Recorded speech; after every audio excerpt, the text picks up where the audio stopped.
오늘 우리에게 주신 말씀은 마태복음 6장 19절에서 24절 말씀입니다. 봉독하도록 하겠습니다. 너희를 위하여 보물을 땅에 쌓아두지 말라. 거기는 종과 동록이 해하며 도둑이 구멍을 뚫고 도둑질하느니라. 오직 너희를 위하여 보물을 하늘에 쌓아두라. 거기는 좀이나 동록이 해하지 못하며 도둑이 구멍을 뚫지도 못하고 도둑질도 못하느니라. 내 보물이 있는 그곳에는 내 마음도 있느니라. 눈은 몸의 등불이니 그러므로 내 눈이 성하면 온 몸이 밝을 것이요 눈이 나쁘면 온 몸이 어두울 것이니 그러므로 내게 있는 빛이 어두우면 그 어둠이 얼마나 더하겠느냐. 한 사람이 두 주인을 섬기지 못할 것이니 혹 이를 미워하고 저를 사랑하거나 혹 이를 중히 여기고 저희를 경히 여김이라. 너희가 하나님과 재물을 겸하여 섬기지 못하느니라. 아멘. 오늘도 우리 할렐루야 힘찬 찬양과 또 기도와 말씀 봉독에 감사를 드립니다. 우리 인생에 있어서 마음이라는 것은 참으로 중요합니다. 왜냐하면 그 마음이 우리의 삶의 방향을 결정하기 때문입니다. 우리의 마음이 늘 물질에 있으면 우리의 삶의 방향이 물질을 향하게 되어 있습니다. 그리고 우리의 삶의 방향이 특히 우리의 마음이 인간관계에 늘 머물러 있으면 우리의 삶의 방향이 인간관계에 향하도록 우리의 모습이 그렇게 방향이 지어집니다. 그뿐만 아니라 우리의 마음이 자녀에게만 머물러 있으면 늘 자녀만 보며 살아가게 되어 있습니다. 그리고 우리의 마음이 주식에 머물러 있으면 매일 밤낮으로 주식만 보며 그렇게 살아가게 된다는 것입니다. 우리 성도님들의 삶의 자리, 그리고 여러분들의 마음의 자리는 늘 어디에 있습니까? 지난 2주간 우리 단기 선교팀이 인도 아우랑가바드라는 미전도 종족을 섬기고 왔습니다. 미전도 종족이라고 하면 그 종족에서 예수님 믿는 사람이 2% 미만일 때 미전도 종족이다라는 정의를 내립니다. 전 세계에는 한 7,400개 정도의 미전도 종족이 있고 그 7,400개 중에서 인도가 한 2,000개 정도가 있습니다. 그러니까 전 세계에서 인도가 가장 많은 미전도 종족이 있는 곳입니다. 그래서 우리는 인도 땅에 복음을 전하는 일이 그만큼 중요하다라고 할 수 있습니다. 우리 교회가 갔던 이 아우랑가바드는 기독교 인구가 어떻게 되냐면 0.4% 정도 되는 그런 기독교 인구입니다. 0.4%는 한 1,000명 중에 3, 4명 정도 예수님을 알고 있다라고 이해하시면 됩니다. 이런 척박한 땅에 우리 선교팀이 이번에 한 800명이 넘는 이들에게 복음을 전하게 되었습니다. 아마 구체적인 내용은 나중에 선교 보고 때에 들으시길 바랍니다. 우리 선교팀이 행한 것은 다른 것이 아닙니다. 그들을 위해서 복음을 전하고 그리고 또 그들을 위해서 기도해 준 것밖에 없습니다. 그래서 이 선교팀이 행한 것의 궁극적인 목적은 이들이 복음을 받아들임을 통하여서 하나님께로 그들의 방향을 향할 수 있도록 돕는 역할을 저희들이 한 것뿐입니다. 먼저 최선을 다해 복음을 전하면서 이들의 영이 하나님께로 향하도록 하였습니다. 복음을 전하고 나서 이렇게 요청합니다. 이제 예수님 영접할 사람 손 들어 보십시오. 이렇게 손을 들고, 그리고 또 영접한 사람 중에서 이제 이 자리에서 바로 세례 받으실 분이 있으면 손 들어 보십시오라고 이렇게 할 때 참 감사하게도 그 인도에 있는 많은 분들이 그 자리에서 주저하지 않고 내가 세례를 받겠습니다, 내가 예수님을 믿겠습니다라고 믿음으로 고백했다는 것입니다. 그 다음 사진을 한번 볼까요? 그 다음 사진은 이게 그 1층이 아니고 2층에서 지금 예배를 드린 장면인데, 자세히 보시면 바닥이 그냥 나무 합판으로 되어 있습니다.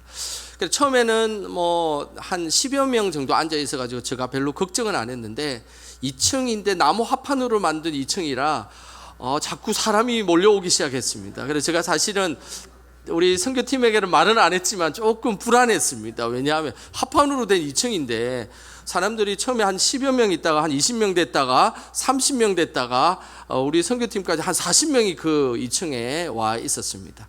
그런데 감사하게도 그는 저의 걱정이었고 합판은 아주 튼튼했습니다. 그래서 그곳에서 복음을 전하며 예수님 믿겠냐 물어보니까 다들 예수님 믿겠다고 세례 받겠다고 그렇게 고백을 하였습니다. 그 다음 사진도 한번 보여주시겠습니까? 이곳은 옥상입니다.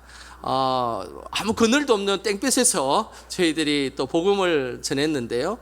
그곳에서도 햇살은 비록 따가웠지만 그들이 하나님에 대한 복음에 대한 열정은 더욱더 뜨거웠습니다. 그래서 내가 예수님 믿겠습니다, 세례 받겠습니다 라고 이렇게 믿음으로 고백하였습니다.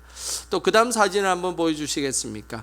이것은 뭐 각 가정집에 가서 복음 전하는 그런 곳인데요. 아주 비좁기도 하고 뭐 이렇게 딱히 공간이 마련된 곳이 아니고 그냥 아주 비좁은 공간에서 저희들이 복음을 전했지만 그래도 그곳에서 믿음을 다들 고백하였습니다.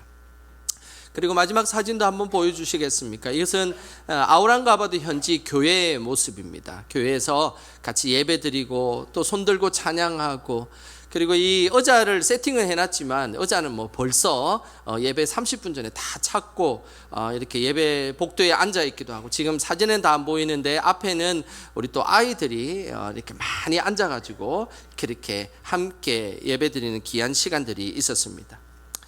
하나님께서는 이렇게 세례를 베풀고 그리고 복음 전하는 일을 하나님은 기뻐하시고 또 그 일들을 통하여서 그 미전도 종족이 전도 종족으로 바뀌는 그런 역사가 있기를 하나님은 늘 기대하고 계십니다.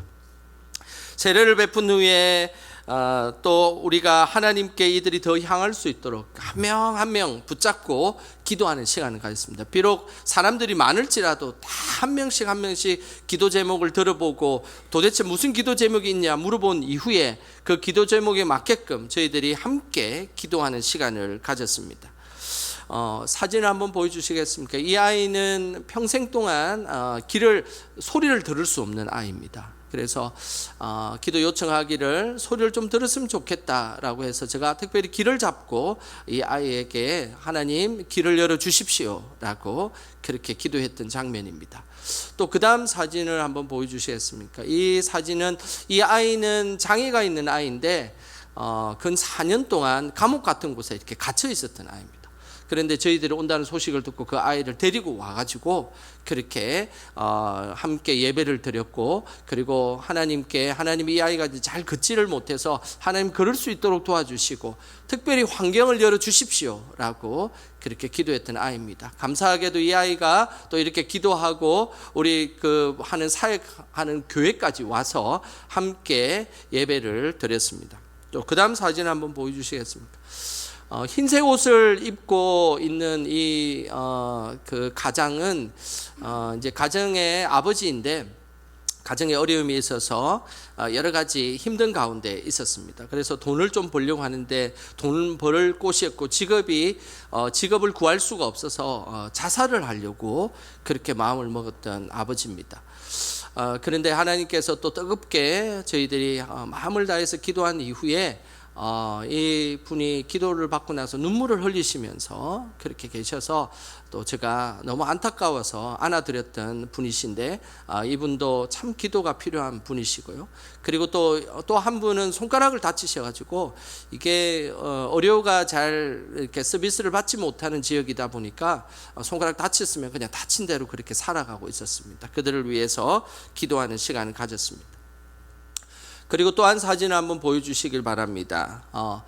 차를 타고 이제 가려고 하는데 자꾸만 저를 붙들고 저를 따라오라고 이야기를 하는 것이었습니다. 그래서 따라가 보니까 이번에 가게를 이렇게 차렸다는 겁니다. 가게를 차렸는데 가게가 잘 될 수 있도록 축복 기도를 해달라고 그래가지고 차를 타고 가다가 또 내려가지고 저렇게 축복 기도를 해드리는 장면입니다.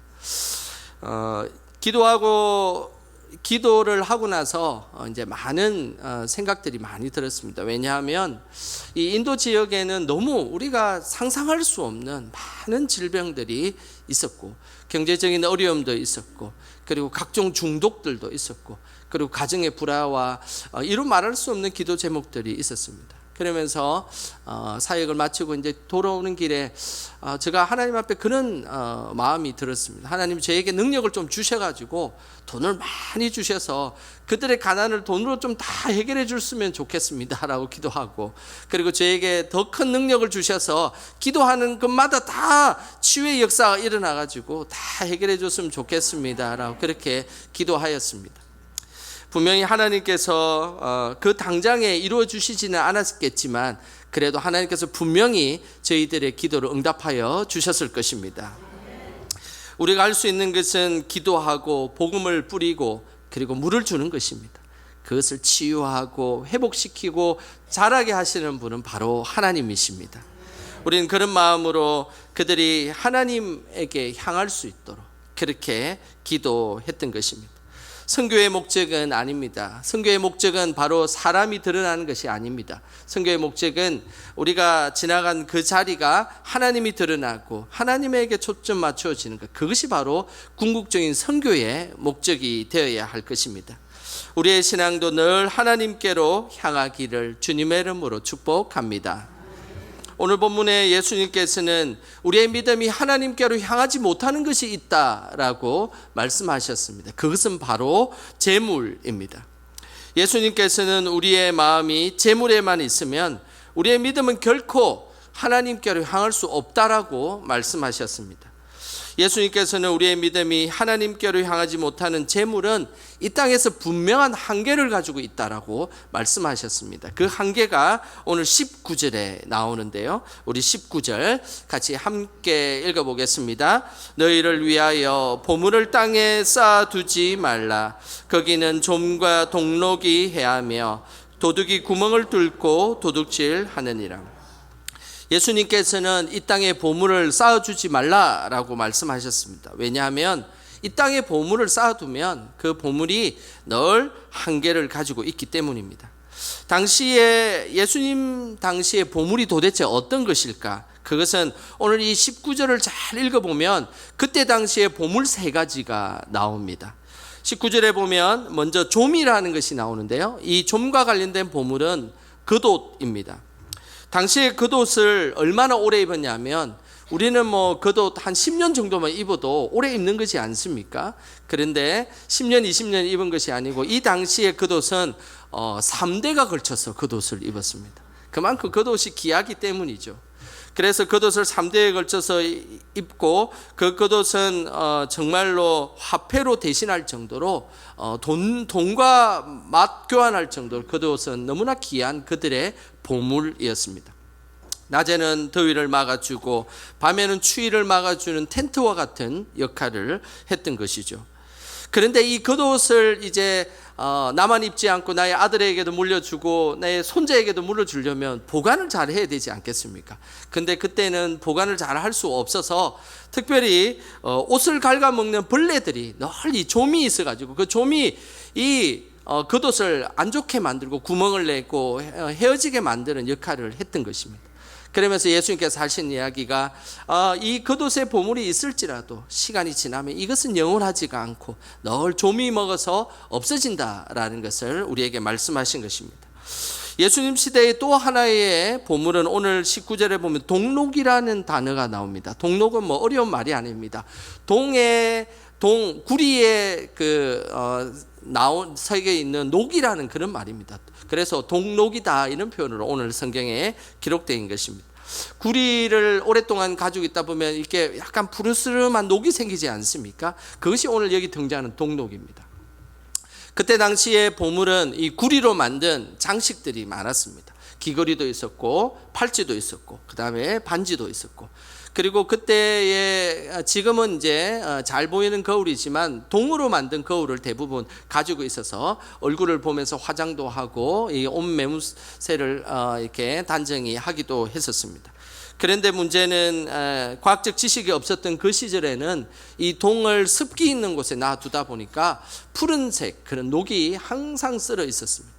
그러니 동이라는 동이라는 이 장식품의 보물도 시간이 지나면 녹색 푸른 이 동록이 생기기 때문에 이것도 영원하지 않다라는 것이 예수님의 말씀이었습니다. 마지막 보물은 도둑이 구멍을 뚫고 도둑질한다라는 것에 마지막 보물이 있습니다. 그것은 우리가 잘 아는 금과 은, 보석과 같은 그런 것입니다. 2000년 전이니까 지금도 우리나라도 마찬가지지만 이 예전에는 흙을 쌓아가지고 이렇게 벽을 지었습니다. 지금은 시멘트로 되어 있으니까 아주 반듯하게 벽이 있지만 그때 당시에는 흙으로 쌓다 보니까 울퉁불퉁하게 있었고, 그래서 그때 당시 그 이스라엘 사람들은 금과 은을 어디다가 잘 숨겼냐면 이 벽에 쌓은 그 틈 같은 데다가 금이나 은을 잘 숨겨놨습니다. 그런데 희한하게도 도둑들이 어디에 그것을 숨겨놓은지를 잘 알고 밖에 외벽에서 흙을 파가지고 그 금을 가져가는 그런 일들이 많았습니다. 그래서 이 성경에 도둑이 구멍을 뚫고 도둑질한다라는 이 말은 그때 당시에 금과 은과 보석을 그곳에 잘 숨겼기 때문에 그런 것입니다. 오늘 예수님께서 말씀하신 것은 이런 금과 은도 아무리 숨겨도 도둑이 꼭 찾아간다라는 것을 말씀하면서 세상의 물질이라는 것, 보석이라는 것, 재물이라는 것은 영원하지가 않고 늘 한계를 가지고 있다라는 것을 오늘 예수님께서 말씀하신 것입니다. 성경은 일관되게 말씀합니다. 물질이라는 것은 언제든지 없어질 수 있다라는 것을 말씀하고 있습니다. 가장 대표적인 말씀이 잠언 23장 5절에 그 말씀이 있는데요, 우리 같이 함께 읽어보겠습니다. 내가 어찌 허무한 것에 주목하겠느냐. 정령이 재물은 스스로 날개를 내어 하늘을 나는 독수리처럼 날아가리라. 성경은 분명히 말씀합니다. 재물은 날개가 달렸다는 겁니다. 실제로 돈에 날개가 달린 것 같지 않습니까? 조금 모아놓고 뭘 좀 하려고 하면 어째 그렇게 잘 도망가고 날아가는지, 좀 그것이 좀 모아져 가지고 30배, 60배, 100배로 좀 결실을 맺으면 좋을 텐데 독수리처럼 그냥 날아가 버리는, 이것이 돈이다라는 것을 성경은 말씀하고 있습니다. 우리의 인생의 목적이 금방 날아가는 물질에 있지 않고 늘 영원한 하나님에게 우리의 인생의 목적이 있기를 주님의 이름으로 축복합니다. 예수님께서는 금방이라도 사라질 수 있는 이 재물을 특별한 장소에 쌓아두라라고 말씀하셨습니다. 도대체 어떤 장소일까요? 20절에 그 내용이 나옵니다. 같이 읽어보겠습니다. 오직 너희를 위하여 보물을 하늘에 쌓아두라. 거기는 좀이나 동록이 해하지 못하며 도둑이 구멍을 뚫지도 못하고 도둑질도 못하느니라. 예수님은 보물을 어디에 쌓아두라라고 말씀하고 있습니까? 맞습니다. 하늘에 쌓아두라는 것입니다. 예수님께서는 보물을 하늘에 쌓아두라라고 말씀하셨습니다. 하늘에 쌓아두라는 말은 돈이라는 것은 아무 이 땅에 필요 없으니까 가난한 자들을 위해서 다 나누어 주어라, 그런 이야기는 아닙니다. 하늘에 쌓아두라는 것은 이 재물이라는 것은 하나님이 주신 것이기 때문에 재물을 나만을 위해 사용하지 말고 늘 하나님 일을 하는데 이제 재물을 사용하라라는 그런 말씀입니다. 우리의 주어진 환경에서 우리는 신실하게 재물을 벌기 위해 노력해야 합니다. 그리고 하나님께서 우리에게 맡겨주신 사랑하는 가족들을 위해서 그 재물을 또 사용하기도 해야 합니다. 그렇지만 우리의 사용하는 그 예물을 하나님 앞에 늘 온전한 일로 드리는 것, 그리고 또 우리가 하나님이 기뻐하시는 가난한 이웃을 위해 이 땅에 꼭 필요한 일에 그 예물이 사용되는 것, 그것이 바로 하늘에 쌓아두는 자의 모습입니다. 이번 인도 선교 때는 벌써 제가 이제 인도 선교를 4번이나 갔다 왔는데 좀 다른 지역과 좀 다른 것이 있었습니다. 왜냐하면 그들이 예배를 드리고 나서 너무나 정성스럽게 예물을 드리는 모습에 너무 감동이 되었습니다. 그들이 적은, 정말로 한국 돈으로 계산하면 정말로 보잘것없는 돈이었지만 그러나 그것을 최선을 다해서 드리는 모습이 너무너무 감동이었습니다. 그들이 심지어 드릴 돈이 없으니까 그들이 가지고 있는 곡식을 들고 와서 예물을 드리는 곳이 너무너무 많이 있었습니다. 사진을 한번 보겠습니다. 바로 이런 장면입니다. 하나님 앞에 돈으로 드릴 수가 없으니까 이렇게 하나님 앞에 자신이 가지고 있던 이 밀을 이렇게 다 모아가지고 조금씩 이렇게 드리는 것이 있었고요. 특별히 저기 녹색 옷을 입은 여인이 좀 궁금하지 않습니까? 사역이 다 끝나고 가는데 축복 기도를 해달라 그래서 제가 이제 간절히 축복 기도를 해드렸는데, 축복 기도가 끝나자마자 갑자기 집으로 막 가시더라고요. 가더만은 저렇게 이 그 곡식 가마니를 들고 와가지고 머리에 이고 우리 차에다가 실어 주셨습니다. 인도는 지금 저거는 이제 쌀은 아니고 인도는 밀을 주식으로 먹는 그런 곳입니다. 인도는 이 밀을 이렇게 반죽을 해가지고 호떡처럼 만들어서 화덕에 이렇게 구워가지고 그것을 이제 난이라고 하는데요. 그걸 이렇게 찢어가지고 카레 같은데 이제 찍어가지고 이렇게 먹는 그런 민족입니다. 그래서 이 밀은 우리의 쌀과 같은 자신들의 주식이고 너무나 소중한 양식입니다. 그런데 그들이 예수님을 믿게 되고 세례를 받게 되고 또 은혜를 받게 되자 그들이 스스럼없이 자신의 그 가난한 삶이었지만 양식을 하나님 앞에 드리는 그 모습을 보자 저는 정말로 저것은 하늘의 보물이다라는 생각을 해 보았습니다. 우리가 기억해야 될 것은 우리가 많이 드리는 것과 또 대단히 질적으로 좋은 것을 드리는 것에 우리에게 초점을 맞추는 것이 아니라 우리가 하나님 앞에 마음과 정성으로 드린다면 그것은 결코 좀이 들지 않고 동록이 생기지 않고 그리고 도둑이 훔쳐가지 않는 하늘의 보물로 쌓여간다는 사실입니다. 저는 우리 영광의 성도들 모두가 늘 하늘에 재물을 쌓는 성도들이 되시기를 주님의 이름으로 축복합니다. 예수님께서는 재물에 눈이 멀면 먼저 우리의 눈이 나빠진다라고 말씀하셨습니다. 22절과 23절에 그 내용이 나옵니다. 우리 같이 읽어보겠습니다. 눈은 몸의 등불이니 그러므로 내 눈이 성하면 온몸이 밝을 것이요 눈이 나쁘면 온몸이 어두울 것이니 그러므로 내게 있는 빛이 어두우면 그 어두움이 얼마나 더하겠느냐. 눈은 우리 몸의 등불과 같습니다. 그래서 우리가 눈이 어두워지면 우리는 늘 어두운 곳으로 다니게 되어 있어요. 그런데 우리가 눈이 밝아지면 밝은 곳으로 다닐 수 있다라고 말씀하고 있습니다. 요한복음 3장에 보면 재물에 눈이 멀어서 늘 어두운 곳을 찾아다니고 밤에 예수님을 찾아간 인물이 한 사람이 나옵니다. 그 사람이 바로 니고데모입니다. 그는 유대의 지도자였고 부자였습니다. 그런데 그 부자도 재물을 통해서 얻었던 그런 권력이었습니다.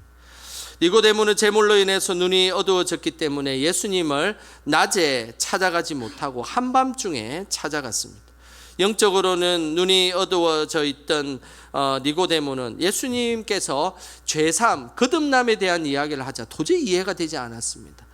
그래서 육신이 엄마 뱃속에 다시 들어갔다 나오는 것은 불가능하지 않습니까? 자꾸 육적인 것만 생각하며 그 예수님의 거듭남을 이해하지 못했습니다. 왜냐하면 재물로 인해서 영적인 눈이 어두워져 있었기 때문입니다. 하지만 니고데모는 예수님의 참된 제자가 되었습니다. 그래서 물질이 니고데모의 삶을 움직이는 것이 아니라 예수 그리스도의 생명이 그 니고데모의 삶을 움직이기 시작했습니다. 그 이후로 니고데모는 밤의 사람이 아니라 낮의 사람으로 살아가게 되었습니다. 더 이상 밤에 다니는 존재가 아니라 당당하게 이제 낮에도 내가 예수님 믿는 사람이다라고 밝히는 존재가 되었습니다. 요한복음 19장 39절에 보면 이런 니고데모의 모습이 나오는데요. 우리 같이 함께 읽어보겠습니다. 일찍이 예수께 밤에 찾아왔던 니고데모도 모략과 침향 섞은 것을 100리터라쯤 가지고 온지라. 많은 재물과 명예로 인해서 늘 밤에 숨은 제자로 당당하게 못 다녔던 니고데모가 예수 그리스도의 십자가를 경험하자 그의 삶의 태도가 바뀌었습니다.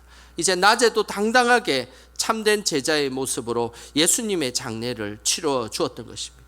오늘 여기서 등장하는 모략과 침량이 100리터라쯤 되었다는 것은 한 30리터 정도 되는 모략과 침향인데 이것은 오늘날 가치로 치면 수억에 해당되는 왕들이 장례를 치를 때 사용하는 양의 그런 큰 양을 하나님 앞에 드렸던 것입니다. 이렇게 니고데모가 담대하게 낮의 사람으로 바뀌어질 수 있었던 것은 이제 재물을 위해 살아가는 인생이 아니라 예수 그리스도를 위해서, 하나님을 위해서 살아가는 인생으로 바뀌어졌기 때문에 낮에도 당당하게 예수님의 시신을 거두어 갈 수 있게 되었던 것입니다. 우리의 인생의 목적은 늘 하나님이 되어야 합니다. 그래야만 우리는 빛의 길, 밝은 길로 살아갈 수 있습니다. 우리 영광의 성도들은 늘 하나님이 우리의 인생의 목적이 되셔서 밝은 길과 그리고 생명의 길로 걸어가시기를 주님의 이름으로 축복합니다. 예수님께서는 마지막으로 재물을 단순히 이 땅의 돈만으로 보시지 아니하셨습니다. 도대체 무엇으로 보셨을까요? 24절에 그 내용이 나옵니다. 우리 같이 한번 읽어보겠습니다. 한 사람이 두 주인을 섬기지 못할 것이니 혹 이를 미워하고 저를 사랑하거나 혹 이를 중히 여기고 저를 경히 여김이라. 너희가 하나님과 재물을 겸하여 섬기지 못하느니라. 예수님께서는 재물을 단순히 돈으로 말씀하지 아니하셨습니다. 오늘 이 24절 끝부분에 보면 하나님과 재물을 겸하여 섬기지 못한다라고 하면서 이 재물이라는 단어는 우리가 아는 그냥 머니와 같은 그런 돈으로 성경은 번역하지 않습니다. 이것은 헬라어로 맘몬으로 이야기하고 있습니다. 맘몬은 무엇입니까? 돈의 신, 풍요의 신을 의미합니다. 재물이라는 것은 단지 그냥 우리가 눈에 보이는 돈으로 보이는 것이 아니라 우리의 삶을 좌지우지하는 우상과 같고 신적 존재다라는 것을 예수님이 말씀하고 있는 것입니다. 그러면서 너희가 이 돈을 섬기고 재물을 섬기면 결단코 하나님을 섬기지 못할 것이다 라고 말씀하는 것입니다. 우리는 두 주인을 섬기는 존재가 아니라 늘 하나님만 섬기는 존재로 살아가시기를 주님의 이름으로 축복합니다. 이번 인도 선교를 하면서 세 팀을 나누어서 이렇게 12명이 4명씩 이렇게 나누어서 선교를 감당하였습니다. 제가 속한 팀에는 인도의 네슈와르라는 목사님이 10일 내내 같이 다니면서 선교를 감당하였습니다. 아주 신실해 보이는 그런 목사님이셨습니다. 이런저런 이야기를 나누다가 이 네슈와르 목사님이 좋아하는 인도 찬양이 있다라고 이야기했습니다. 그래서 가사가 무엇이냐 물어보니까 이런 이야기를 해서 그 힌두어를 한국어로 번역을 해서 제가 그 찬양의 가사를 한번 소개하도록 하겠습니다. 이것은 인도 찬양의 가사입니다. 하나님은 돈보다 더 중요합니다. 믿음은 돈보다 더 소중합니다. 물질적 부보다 하나님을 우선시하고 세상의 모든 의로운 사람들보다 하나님의 가치를 더 중요하게 생각하세요. 하나님보다 더 가치 있는 것은 없습니다. 하나님은 가장 큰 보물이고 부는 일시적이지만 하나님은 영원합니다. 돈은 주머니를 만족시키지만 하나님은 영혼을 만족시킵니다. 주님을 믿고 하나님을 경배해 주세요. 제가 인도 찬양을 잘하면 인도 찬양으로 한번 불러드릴 텐데 못해서 불러드릴 수는 없습니다. 저희 선교팀을 도왔던 네슈와르 목사님이 어떤 분인지 좀 궁금해서 선교사님에게 제가 물어보았습니다. 이 네슈와르 목사님은 뭐 변변한 교통수단도 없이 늘 전도하는 분이다라고 이야기를 하셨습니다. 그리고 직업을 갖고 또 이제 교회 귀한 사역을 하고 있는데 직업은 밤에 병원에서 의료 장비를 관리하고 청소하는 뭐 그런 일을 감당한다고 합니다. 저희들이 낮에 사역을 했는데 이 네슈와르 목사님은 밤늦게까지 밤새 그 의료 장비를 청소하고 관리하고 나서 잠을 얼마 자지 못하고 또 우리 선교하는데 도움을 그렇게 10일 가까이 도와주었던 그런 목사님이셨습니다. 물질을 섬기지 않고 하나님만을 섬기고 있음을 찬양의 가사대로 몸소 보여주셨던 것입니다. 이 땅을 살아가고 있는 우리에게 물질은 너무나 중요한 것입니다. 하지만 그 물질이 우상이 되지 않도록 우리는 늘 기도해야 합니다.